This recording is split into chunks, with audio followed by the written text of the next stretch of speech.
নির্বাচনে বিএনপি প্রায় বিএনপির নেতৃত্বাধীন যে জোট সেটা প্রায় দ্বিগুণ আসন নিয়ে জয়যুক্ত হয়েছে। বিরোধী দলে হচ্ছে জামাত ইসলাম আর কয়েকটা আসন এনসিপি পেয়েছে।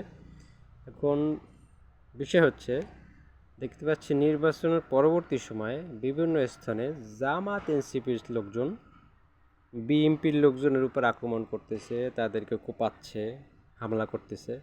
মানে যেটা উল্টা হওয়ার কথা, যেখানে বিএনপির লোকজন বা বিএনপি নেতৃত্বাধীন জোটের লোকজন জামাত এনসিপি লড়াবে কোপাবে, এটা একটু ন্যাচারালি হওয়ার কথা, তাই না? কিন্তু হয় সাধারণত দেখা যায় যে আমাদের রাজনীতিতে, কিন্তু সেটা না হয় দেখতে পাচ্ছি উল্টা। মানে এরা বোঝেন এরা বিরোধী দলে গেছে, এরা হারছে, এরা ঠকছে, তবু এদের যে উগ্রতা, এদের যে আচরণ, এদের যে মব সন্ত্রাস, এরা যে রাজাকার কিংবা মব সন্ত্রাসী কিংবা উগ্রবাদী সংগঠন একটা দুইটা, এই যে জামাত আর এনসিপি, এটা এরা হেরে গিয়েও প্রমাণ করতেছে। পিরোজপুর সদরে দেখলাম বিভিন্ন স্থানে বিএনপির উপজেলা পর্যায়ের আহ্বায়ক কিংবা সভাপতি পর্যায়ের লোকজনকেও পাচ্ছে, পিটাচ্ছে, বোঝান অবস্থা। অথচ বিভিন্ন স্থানে আবার বদনাম হচ্ছে বিএনপির। এরা ক্ষমতায় যেত, আসলে কি পরিমাণ বাংলাদেশে, মানে এটা বিপ্লব পরবর্তী 5 তারিখের পরবর্তী আপনারা দেখছেন যে এনসিপি কি পরিমাণ মব সন্ত্রাস চালাইছে বাংলাদেশে, আইনের দিকে কি পরিমাণ মব সন্ত্রাস চালাইছে।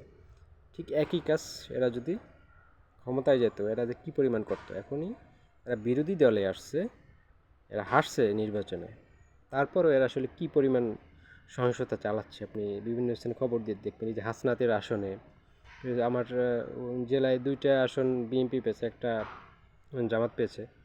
সেখানে জামাতের এই যে যে আসনটা পেয়েছে এখানে, সেখানে কী পরিমাণ বিএনপির লোকজনের উপর এরা চড়াও হইতেছে বিভিন্ন স্থানে আমি শুনতে পাচ্ছি। মানে এদের ক্যারেক্টারটা আসলে এরকমই আসলে।